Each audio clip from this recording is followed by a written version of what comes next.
Então, nessa aula, vamos falar sobre objeções. E a primeira pergunta é: o que são objeções? Então, objeções são obstáculos. Só que esses obstáculos eles se dividem em dois tipos. A gente tem um obstáculo que é antes da gente falar o preço, e a gente tem um outro obstáculo que é depois que a gente fala o preço.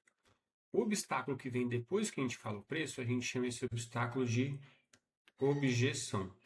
A objeção é um obstáculo mais difícil, porque aqui a gente está no momento mais tenso da negociação. Aqui a gente já está na fase de negociação de fato. Então aqui você está na fase de negociação. E na fase de negociação já tem naturalmente um pouco mais de desconfiança. Então, qualquer obstáculo que vem na fase depois do preço, que é a fase de negociação, ou a fase do fechamento, a gente chama esse obstáculo de objeção. E quando esse obstáculo ele vem antes da gente falar o preço, aqui que é o pulo do gato. Muita gente chama de objeção, mas não é uma objeção. Não encare como objeção. Não lute contra como você lutaria com uma objeção. Não contra-argumente como você às vezes faz uma objeção. Aqui, antes do preço, você não fez nenhuma oferta para a pessoa, você não fez nenhum convite. Você está trocando uma ideia, você está conversando, está descobrindo se será que o caso desse paciente é um bom caso para a clínica, ou se o problema desse paciente não é um problema que a clínica resolve. Então você não entrou nessa fase de negociação, você nem disse que você quer nada ainda, vocês só estão conversando. Então, mas não obstante, podem surgir obstáculos nisso daí. Ah, esse procedimento às vezes pode ser que acho que deve doer. Ah, mas isso aí dói. Ah, mas isso daí sangra. Ah, isso daí deixa a cicatriz feia. Por exemplo, isso são todos obstáculos. Mas se eles são antes de você falar sobre preço, antes de você entrar na fase de negociação, de fechamento, então esses obstáculos são constatações. Pensa que constatação é tipo uma resmungação. Não é algo que vai impedir a venda. A pessoa só está comentando. Ela está comentando, são comentários. Deixa a pessoa comentar. Não lute contra isso. Se você começa a lutar contra isso, você começa a formar uma barreira de relacionamento, uma oposição. E você não quer ficar em oposição ao paciente, você quer ficar do lado do paciente para você poder ajudar. Você não pode ajudar uma pessoa que você está num confronto. Você tem que vir para o lado da pessoa, olhar o mundo como ela olha e poder ajudar ela. Então, os obstáculos que são antes da venda, eles são muito mais fáceis de resolver. Então, com isso a gente explicou antes do preço, constatação. Depois do preço, objeção. Antes do preço, muito mais fácil de você contornar, ajudar. Depois do preço, é mais difícil. Tá? E a melhor forma de você prevenir objeções, pensa que quando você joga o preço, você entra num momento mais tenso do seu relacionamento, da interação. É um momento mais tenso. É um momento onde a pessoa fala, agora ele vai falar qualquer coisa para me convencer. Depois que joga o preço.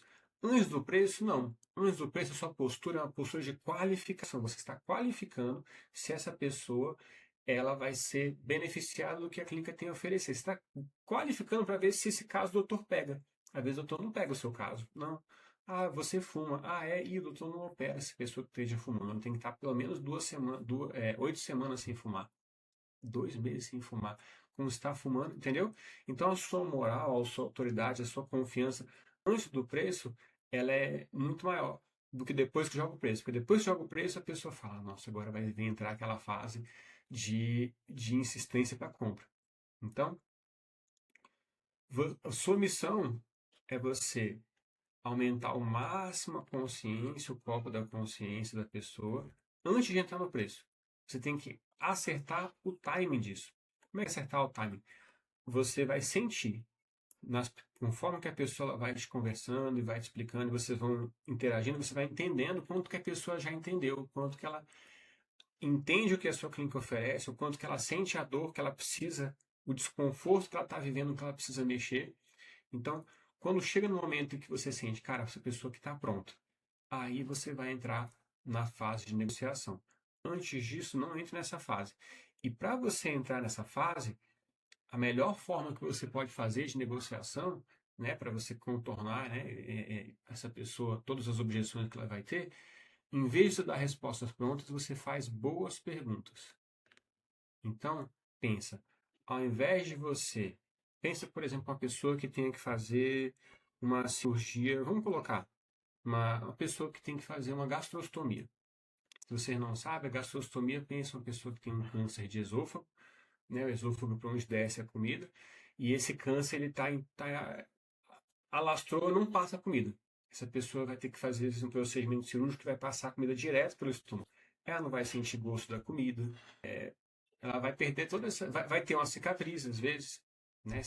Pode fazer por cirurgia aberta, pode fazer por endoscopia, mas pensa que são tudo objeções. Pode sentir dor, tem que fazer uma higiene do local, tem uma manutenção que tem que fazer, né, da coisa, tem que trocar o material. Então, veja, tem um monte de objeções aí. Objeções, estou dizendo assim, coisas que vão. Problemas, obstáculos, certo? Agora você vem o seguinte. Você pode chegar, né? Você está querendo fazer uma gastrostomia? É porque não, porque o outro médico pediu. Ah, entendi. E você sabe o que é uma gastrostomia? Ah, você sabe por que que ele pediu? Não, ele pediu porque eu tenho câncer, né? E se não fizer, o que acontece? Ah, se não fizer, eu não vou conseguir alimentar. O meu pai, minha mãe, meu parente não vai conseguir alimentar. Pois é, e o que que acontece se não conseguir alimentar? Tá vendo as perguntas? Não, se não conseguir alimentar, ele vai ficar muito fraco e pode, né, acontecer uma coisa muito ruim com ele. Entendi. E é coisa muito ruim porque a gastrostomia, poxa, é uma cirurgia, né? Será que vale a pena? E olha que interessante, você está começando a colocar perguntas, mas espera aí, você está atrapalhando a venda. Não, não, não, não. Parece que você está colocando pulga na cabeça da pessoa. Parece. Só que o que eu quero dizer para você é a pessoa ela vai pensar nessas coisas. Se ela não pensa agora, depois você joga o preço, ela vai usar isso como desculpa. Por quê? Porque ela tem receio de decidir. As pessoas têm medo de decidir. Lembra? A opção padrão é dizer o não. Então você só está antecipando esse não antes de você colocar o que a pessoa vai ter que trocar. Em termos financeiros, né? Se é convênio, também é semelhante, mas é mais fácil, né? Então, você vai fazendo perguntas que a pessoa vai pensando, poxa, e se sentir um pouco de dor ainda assim é problema? Porque muita dor não sente, não, porque é anestesiado, mas pode ser que um primeiro dia depois da cirurgia fique um pouquinho irritado da região. Não, tudo bem, né? Vale muito a pena, né? Ah, pode ser que fique uma cicatrizinha. Isso é problema? Ainda assim vale a pena? Ah, claro que vale a pena. Olha quem está respondendo. Quem está respondendo as perguntas é o cliente. Então você está fazendo as perguntas à pessoa, a pessoa está respondendo as perguntas, e nessas respostas ela mesma está subindo o nível de consciência dela. Então você está desarmando as bombas. Em vez de você ter que abordar esses temas depois você fala o preço, que é muito mais difícil, você já está abordando esses temas agora. Muita gente tem medo disso. Muita gente tem medo de falar pontos polêmicos, ou pontos que falam, nossa, mas isso aqui vai me atrapalhar. Né? Aí você vai ver na sua experiência. Com experiência você vai ver, cara, tem coisa que sempre a pessoa vem em cima dessa questão. Então, se você conseguir abordar essa questão antes, né? Claro, você já falou sobre o desconforto que a pessoa está vivendo. Nossa, então o desconforto, ele é muito grande. A dor, alguns chamam de dor, né? Depois que a pessoa ela vivenciou a dor e agora ela fala, não, eu preciso resolver isso, então você começa a colocar as dificuldades. Ela mesma vai te dar a solução. Você não precisa nem fazer força, você não precisa nem ficar trazendo argumento. Ela mesma vai trazer o argumento. E aí, ainda assim vale a pena? Né? E se acontecer isso? Né? Mas dos casos não tem problema nenhum. Né? Mas às vezes acontece esse problema.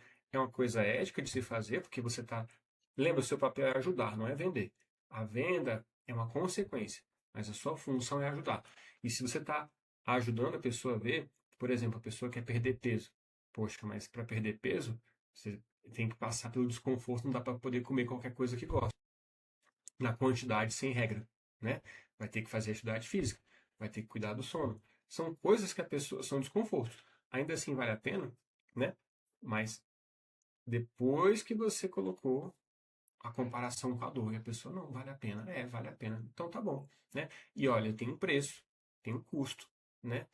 Mas quanto que é o custo de não cuidar disso? Antes de você chegar no preço, qual é o custo de não cuidar disso? Quanto que custa, né? Anos a menos de vida, quanto que custa internações? Então, tudo isso que você está abordando com perguntas, boas perguntas, antes de entrar na fase de negociação, você está desarmando bombas. Então, o que é um CTA? O CTA, chamado Call to Action, é a forma clássica de você começar esse evento da fase de negociação, que era falar, bom, então vou te fazer uma oferta. Nós temos isso, isso, isso, a opção A, a opção B, a opção C, custa tanto a opção A, custa tanto a opção B. Isso seria o Call to Action, chamada para a ação. No que a gente comentou em aulas anteriores, no AIDA, atenção, interesse, desejo, ação, aqui é onde você começava a fase da ação, uma chamada, call, para a ação, call to action. Só que existe uma forma mais sutil de você trabalhar o call to action. Pensa que você vai conduzindo a conversa, seu papel é ajudar. Para que você possa ajudar, você precisa entender. E você vai fazendo perguntas, e você vai, às vezes, trazendo algumas informações, né? Mas vai ter uma pergunta que ela pode substituir a chamada para ação. Quando a pessoa ela já está com o copo bem cheio e ela falou, não, precisa resolver isso aí mesmo, entendi. E você acha que a gente tem condições de ajudar pelo que você entendeu aqui? Não, eu acho que vocês têm condições de ajudar, né? Você acha que é uma coisa que você precisa resolver agora, ou você pode deixar para depois? Não, é uma coisa que eu preciso resolver para ontem. Entendi. Aí você vai falar o seguinte, bom, como é que você quer proceder? Pensa, você não empurra a pessoa, você conduz. As pessoas adoram comprar. Deixa ela comprar, não atrapalha. Entendeu? Deixa ela comprar. Sua função é tá, tô aqui para te ajudar. Bom, eu entendi. Como é que você quer proceder então? O que você quer fazer? Então eu entendi que você está com esse problema, que esse problema está te incomodando, que você precisa resolver ele, que não pode ser depois, que precisa ser agora, que está te custando tempo, dinheiro e sofrimento. Você, cada dia que você fica sem resolver, eu entendi tudo isso. Porque você foi construindo antes de falar o preço. Então, o que você precisa fazer então? E aí, olha só, essa pergunta você começou a fase agora do fechamento. A pessoa mesmo ela vai dizer, não, eu preciso resolver isso, eu preciso saber quanto é, preciso... Ah, então tá vendo? A pessoa vai agora, ela está puxando para poder entrar na fase de preço e negociação. Pronto. Agora você está começando com o pé direito a fase de negociação e de venda. E aí, você vai começar a trazer, não, tudo bem, é bem tranquilo, a gente tem essa forma de pagamento, tem isso, ou convênio assim, ou precisa, você vai explicar, né? Só que pode acontecer de nessa fase surgirem novas objeções. Se você faz um bom trabalho aqui, quase não vai ter objeção, pode até ser que nem tem, mas o normal é ter objeções. E aí você vai, depois que você passou a fase de preço, você entra na fase das objeções. Objeções são de alguns tipos. Você tem objeção de circunstâncias, são objeções de circunstâncias externas, do tipo, ah, melhor deixar para depois, mas você já desarmou isso antes da pergunta, né? Se você não desarmou, vai sobrar. Ah, tudo bem, eu acho que é melhor deixar para quando eu voltar de uma viagem, vou deixar para depois que eu terminar a reforma na casa, vou deixar para depois, entendeu? Objeção de tempo. Ou tem objeção de dinheiro. Ah, mas esse preço está meio salgado agora, acho que eu vou esperar, eu vou juntar um dinheiro, vou esperar isso, vou esperar vender não sei o quê, para poder, né? Essa é outra objeção de circunstância, né?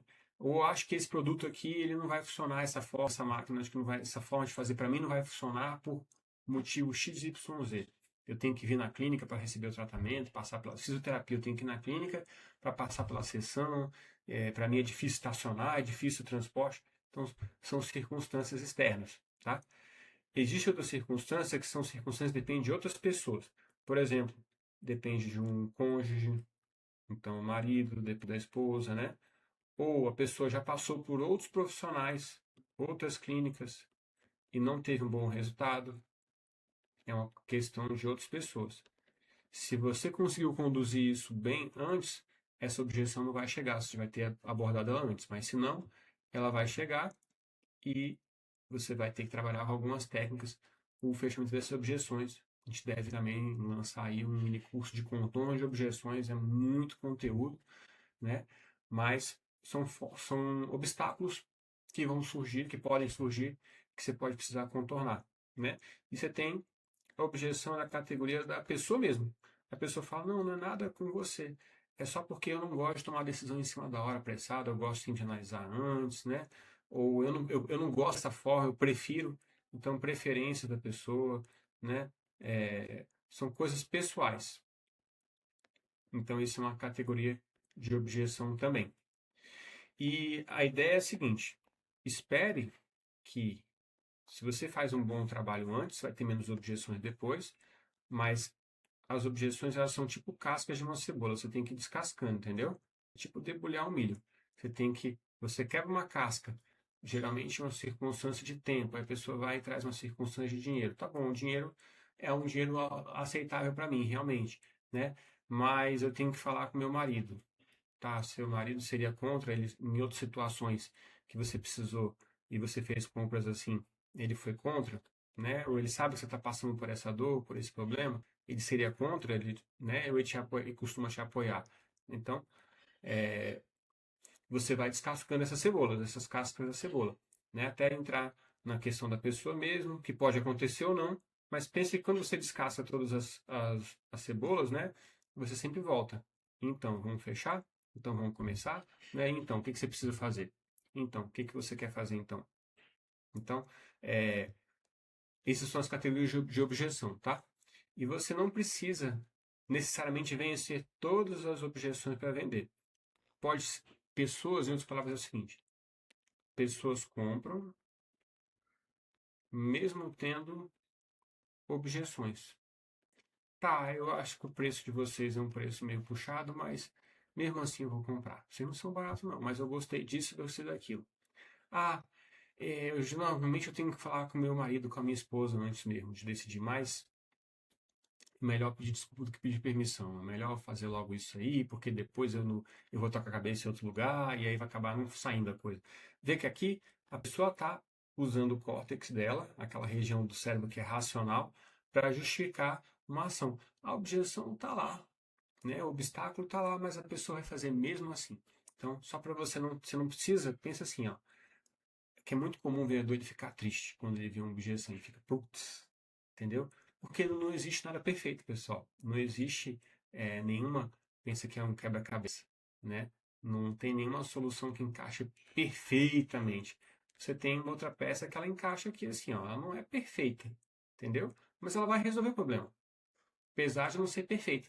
As pessoas fazem as coisas, todo mundo faz coisa apesar de não ser perfeito. Então, é só para você desencanar dessa ideia de que você tem que resolver tudo igual, porque isso te coloca numa posição ruim, né? Muita gente começa a mentir, então o vendedor mentiroso é o vendedor que quer quebrar todas as objeções. Não precisa, você vai descascando, né? Tanto quanto for necessário para que a pessoa tome a decisão dela. Mas é basicamente isso. Agora, vamos falar na próxima aula sobre fechamento, como você não vacilar. Muitas vezes, mais do que está certo, é só não estar errado, né? Então, muito acerta quem é pouco. Até a próxima aula.